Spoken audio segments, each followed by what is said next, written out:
my life, and I followed through on that and was a believer in Bayside and converted to Catholicism before coming to Bayside itself.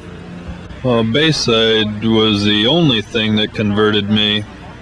The miraculous photos of Jesus and Mary showed me that in fact there was a God, which before I did not believe that there was a God, but I knew that there were forces of evil, being into the occult. And I knew that after seeing the photos, Jesus and Mary is what I wanted in my life instead of the occult. Lorraine Poirier from Waltham, Massachusetts. When Father McDonough, when I was operated on my right hip at the Waltham Hospital by Dr. Vaughn, I have a plastic joint on my right hip, and Dr. Vaughn said you have to be operated on your left hip also because your left leg is full of arthritis. So anyway, I didn't go back because I was thinking about the charismatic movement having the healing service, Father McDonough. So maybe about a few months after that, I went to and one night at St. Charles Church, Father McDonough was at a healing service, and I went there, and he prayed over me.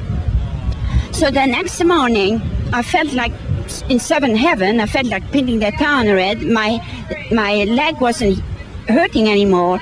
Anyway, about 5 or 6 months after that, the disease started to come back again, worse than it was before. And I couldn't sleep at night. The pain in my leg was stiff, and then How did you come to know Bayside then? Well, by a friend of mine, Alice and Frank Rose, and they talked to me about Bayside, so I decided to come with another friend of mine, Donna, on the 18th of June, 1983. So when I came on the ground here, I put my petition in the box there, and I said, the Blessed Mother to heal my left leg that was full of arthritis, and if it's God's holy will. So anyway, there was a procession on the ground, so I started with the other people on the ground with the vigil lights, and I was about maybe at the fourth row of the Statue of Blessed Mother. They were carrying a Blessed Mother on a platform with 4 men carrying her, and I felt as if she was real. And I felt as if I get a little emotional about it. I felt like crying a little bit. And Donna started to tell me, she said, Lorraine, are you okay? I said, yes, I'm all right. I had my cane under my arm, and I was walking fast, but I wasn't aware what was happening to me. So she made the second round with me, and she said the second round, she says, I'm going to sit down, I'm tired. So I kept on going, made the third round, all around the ground. And when I went back home, I still had a little pain in my leg. When I got home, I went to bed. I never had a pain since. The stiffness was all gone. I didn't need my cane any longer. It's about all. And since then, there's been 2 years now, the 18th of June, next month, yes. And there's no sign of the disease coming back.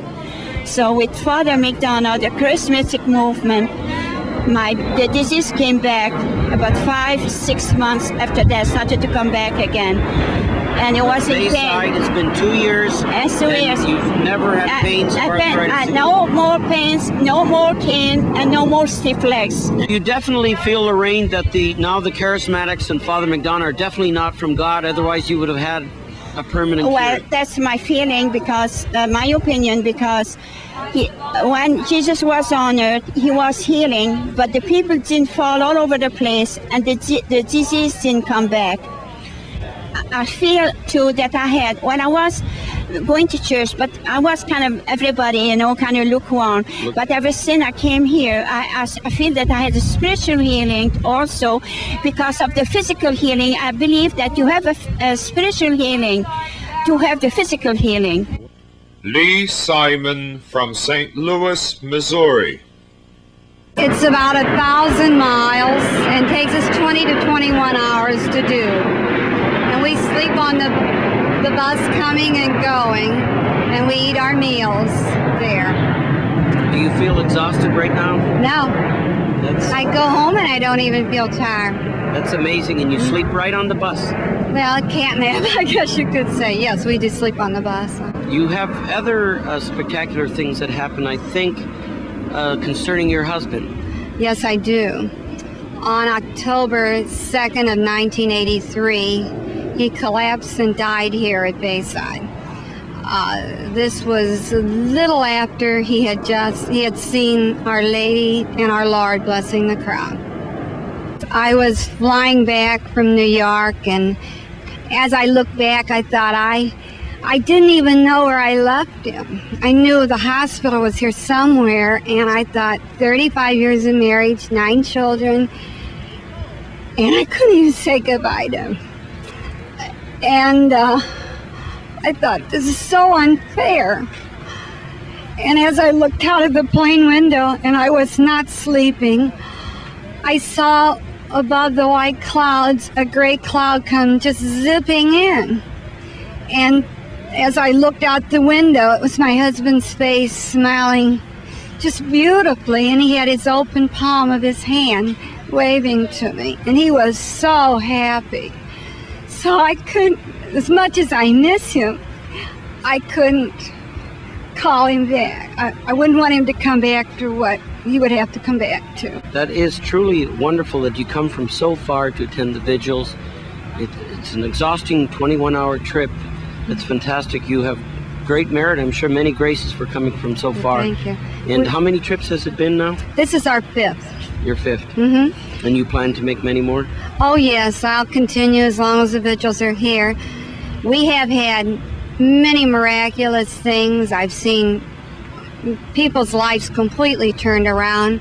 We brought 2 girls here that were suicidal, and their lives have completely changed. They're happily married in the church now. We've had many, many dramatic changes in a lot of our people's lives that we've brought up here. Mm-hmm. On August 3rd, 1995, at 4:45 a.m., Mrs. Veronica Lueken died.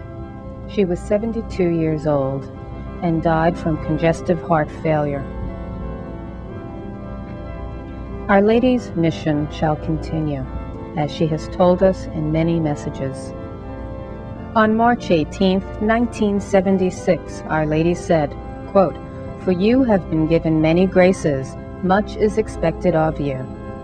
You must not fall asleep and just wait for the outcome of your mission. You must work and you must pray a constant vigilance of prayer. Your labors must not cease while you are upon earth. Great shall be your reward in heaven."